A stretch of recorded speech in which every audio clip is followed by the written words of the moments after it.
चैतन्य food blog मध्ये तुम्हा सर्वांचं स्वागत। मी आता आलेलो आहे रंकाळ्यावर। रंकाळा आता सगळ्यांच्याच आवडीचा लाडका आणि प्रेमाचा झालेला आहे, कारण की रंकाळ्यावर आता मस्तपैकी फुलं उमलायला लागलेली आहेत आणि छान अशी गुलाबी थंडी पडली आहे। पण आता थंडीनंतर ऊन सुद्धा वाढणार आहे आणि याच उन्हाळ्यामध्ये छान छान काहीतरी थंडगार प्यावंसं वाटतं।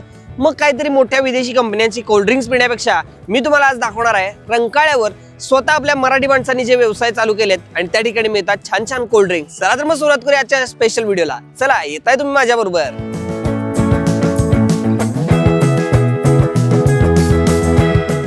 तर मित्रांनो, आपण पहिल्या स्टॉल वर आलेलो आहे। या ठिकाणी दावणगिरी लोणी डोसा आणि दूध कोल्ड ड्रिंक त्याचबरोबर बदाम शेक पण मिळते।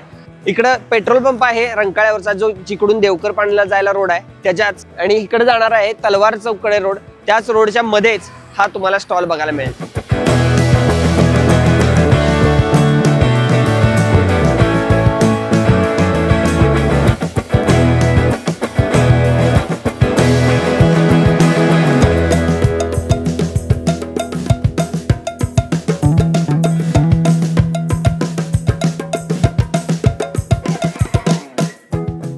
तर मित्रांनो, या स्टॉल वर मी बरेच दिवस झाले येतोय आणि या ठिकाणी लोणी डोसा खाल्लेला आहे, कोल्ड ड्रिंक सुद्धा पिलेला आहे। तर त्या स्टॉलचे मालक आपल्या बरोबर आहेत आणि विशेष म्हणजे यांचं आडनाव एक मला भारी वाटते, कारण की चित्रपटांची आठवण होतीच। यांचं आडनाव आहे लुकतुके।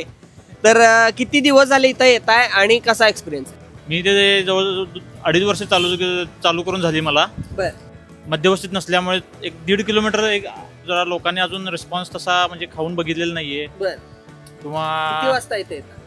मी इथे 8:30-9ला येतो। आणि किती वाजेपर्यंत असताय? इथे 1:30 वाजेपर्यंत असतो, 1:30-2, मग 2:30-3 पण वाजतात एकदा। म्हणजे कस्टमर कसं चालू होते, धावता रोड असल्यामुळे कस्टमर कधीही चालू होते। हा डोसा, लोणी डोसा 50 रुपये, स्पंज डोसा साधा 55, लोण्याचा 65। दूध कोल्ड ड्रिंक हाफ 30, फुल 50। ओके, दूध कोल्ड ड्रिंक सुद्धा मिळते या ठिकाणी आणि बदाम शेक वगैरे पण मिळणार ना? हा, आता जरा कुलिंगची सोय नाही म्हणून थांबलो। 1 महिनाभरात काजू शेक, बदाम शेक, सुगंधी दूध वगैरे म्हणजे सगळं स्वतः मी तयार करतो। ते मी चालू करणार। तर मित्रांनो, या ठिकाणचं लोणी क्वालिटी आहे आणि वाडीचं लोणी हे स्वतः घेऊन येतात किंवा इथं प्रोव्हाइड केलं जातं त्यांना। आणि मी बऱ्याच वेळा खाल्लेलं आहे, घसा वगैरे धरत नाही, काय नाही, लोणी चांगलं असल्यामुळे। आणि चटणी सुद्धा भारी असते आणि रंकाळ्याची हवा खात खात इथं झाडाखाली बसून लोणी डोसा खायची मजाच वेगळी आहे, म्हणजे जेवण झाल्यासारखं वाटतंय। वा, कुरकुरीत मोठ्या आकाराचा लोणी डोसा आणि जाळी बघा किती भारी पडली आहे त्याला, दावणगिरीला गेल्यासारखं वाटलं अगदी। नक्की ट्राय करून बघा, एक नंबर आहे, नक्की टेस्ट करून बघा। या जरा काजू बदाम जरा घातले असते ना, मस्त लागलं असतं। घालतील बहुतेक आता। नमस्कार मित्रांनो, आपण दुसऱ्या स्पॉटवर आलेलो आहे आजच्या स्पेशल। बाजूला बघू शकता गारवा रसवंती गृह आणि पत्ता आहे रंकाळ्यावर, तांबट कमान आहे इकडे बघू शकता तुम्ही। आणि त्याच्या समोरच्या बाजूला तुम्हाला हा गारवा रसवंती गृह बघायला मिळेल। खूपच मस्त। आपले पाटील आहेत, पाटील स्वतः हे ऊसाचा रस काढतात आणि स्वतःच्या शेतामधून आणलेला मस्त मोठाच्या मोठा ऊस आहे त्यांच्याकडे आणि त्याचा हा रस आणि पौष्टिक असा रस या ठिकाणी मिळतोय। पुढच्या बाजूला आपण बघूया, या ठिकाणी कोल्हापुरातील काही पर्यटन स्थळं त्यांनी लावलेली आहेत।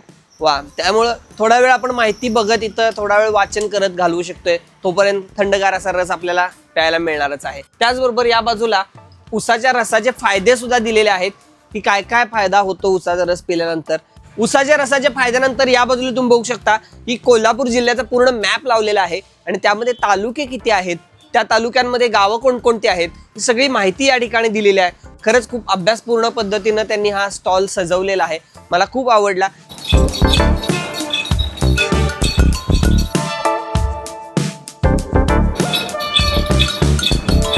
तर अक्षय पाटील आपल्या बरोबर आहेत, त्यांनीच हा स्टॉल उभा केलेला आहे, या ठिकाणी रसवंती गृह उभा केलेला आहे। तर काय सुरुवात होती, कशा पद्धतीनं? मी बऱ्याच वेळा आपण भेटलेलो, ऐकले की पुण्याला जाऊन शिकून आला किंवा काय, कसा स्ट्रगल राहिलाय? पुण्यामध्ये मी 7 वर्ष साधारणतः काम केलं। माझं डिप्लोमा मेकॅनिकल इंजिनिअरिंग झालेलं आहे आणि त्यानंतर तिथे गेल्यानं व्यावसायिक मित्र मला भेटले की ज्याच्यामधून डेलीचं रुटीन त्यांचं कळायला लागलं, शेड्यूल कळायला लागलं। आणखी म्हणलं ह्याच्यापेक्षा आपल्याला बेस्ट लाईफ आहे की जे व्यवसायातनं आपण उभा करू शकतोय बाहेर गेल्यानंतर। तिथून आल्यानंतर मी 4-5 व्यवसाय केले। व्यवसाय करत असताना बऱ्याचशा गोष्टी मी अभ्यास पूर्ण केला। पुण्यामध्ये असताना बऱ्याचशा गोष्टी बघत होतो, शिकत होतो आणि तिथंच माझ्या गेले 4 वर्षापूर्वी मित्रानं हा रसवंतीगृह चालू केलेले आहेत। त्याचे 2 दुकान आहेत पुण्यामध्ये। आणखी त्यानंतर मी कोल्हापुरात आल्यानंतर आणखी एक व्यवसाय माझा चालू केला. त्यानंतर कॉन्ट्रॅक्ट लेबरचं चालू केलं. आणखी मित्रानेच मला सजेस्ट केलं की हा एरिया चांगला आहे, रंकाळ्याचं मेन पॉईंट आहेत, लोकेशन चांगलं आहे, आणखी माझी मशीन घेऊन जा आणखी तिथं व्यवसाय चालू कर. आणखी मी 1-1.5 महिने झालं चालू केलेलं आहे. लोकांचा चांगला मला प्रतिसाद आहे यामध्ये. स्वच्छता, क्लिनिंग, त्याचसोबत कोल्हापूरच्या बऱ्याचशा गोष्टी मी इथं, कारण हा पर्यटनाचा पॉईंट आहे, त्यामुळे बरेचसे लोक बाहेरचे पण येतात कोल्हापूरचे. त्यावेळेस कोल्हापूरच्या बऱ्याचशा माहिती मी मला ज्या माहीत असलेल्या मी आपल्या बॅनरवरती हे केलेले आहेत, लावलेले आहेत. किती वाजता येतात सकाळी? सकाळी 9 वाजल्यापासून आपलं रात्री 10 पर्यंत चालू असते रुटीन. डेली रुटीन चालू होते. आणि ऊस कुठल्या क्वालिटीचा असतो? ऊस आपल्याकडे 9200 आहेत, आणखी 9208 आहे, 9205 आहे, की गोडवा आहे. कोल्हापूरचा गोडवा आणि गारवा इथंच तुम्हाला आहे रंकाळ्यावरती. आणि काय काय घातलं जातं त्यामध्ये? अद्रक, लिंबू, आणखी पायनॅपल. हा आईस पण आईस असेल, विदाऊट आईस असेल. आपला हा 15 रुपये आहे, फुल 20 रुपये, आणखी मोठा जम्बो ग्लास पण आपल्याकडे आहे, तो 25 रुपये आहे. 1 लिटर जर असं हवं असेल तर 70 रुपये 1 लिटर आहे आपल्याकडे. तर मित्रांनो, या ठिकाणी सेंधा नमक सुद्धा ठेवलेला आहे, त्याच्यावर असं मारायचं मस्तपैकी.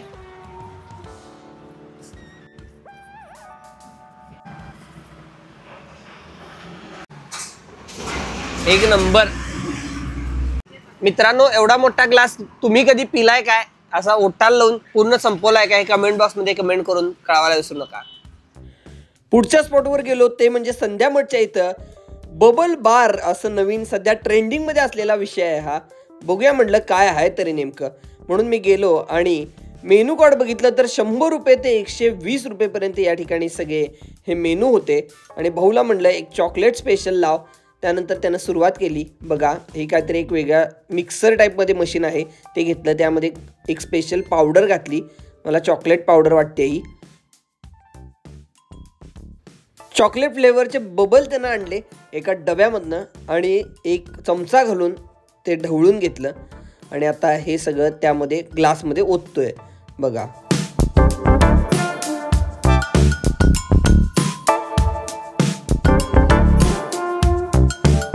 बाटली टाईपमध्ये होतं, त्यानं शेक करायला लागलाय हा.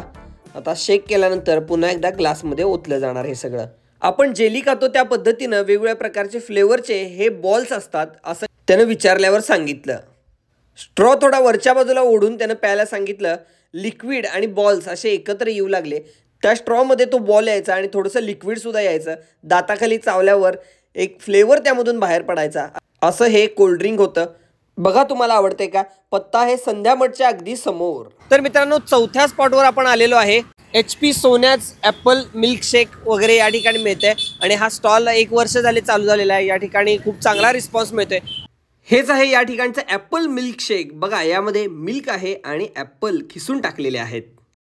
तर मित्रांनो, मी रंकाळ्यावर HP सोन्याच्या स्टॉलवर आलेलो आहे आणि त्यांचे मालक आपल्याबरोबर आहेत. तर किती दिवस झाले चालू होऊन आणि कसा रिस्पॉन्स आहे? 1 वर्ष झालं चालू होऊन आणि चांगल्यापैकी रिस्पॉन्स आहे. इथं ह्या एरियामध्ये कुठंच नाही आहे ज्यूस सेंटर. काय काय मिळतंय? नॅचरल ज्यूस मिळतात. पायनॅपल, मोसंबी, डाळिंब, बीट. ॲपल मिल्कशेक आपला स्पेशल ॲपल मिल्कशेक 40 रुपये. आणि मिल्कशेकमध्ये मग सीजनल फ्रूट जे पण आहे ते मिळते. किती वाजल्यापासून चालू असतं आपलं? सकाळी 10 ते 9 वाजेपर्यंत. 10 ते रात्री 9 पर्यंत. न्यू संध्या मठच्या समोर पण आपल्याला हे खायला मिळणार आहेत, प्यायला मिळणार आहेत हे ज्यूस आपल्याला. या ठिकाणी मिळतो फ्रेश फळांचा हा ज्यूस आणि लगेचच ग्लास भरायला घेतला. बघा, हा आहे मोठा ग्लास. या ठिकाणी भरलं जात आहे ॲपल मिल्कशेक. ग्लास पुढं कर आणि जरा भावाला म्हटलं हास की आणि ट्राय करायला घेतलं लगेच मिल्कशेक.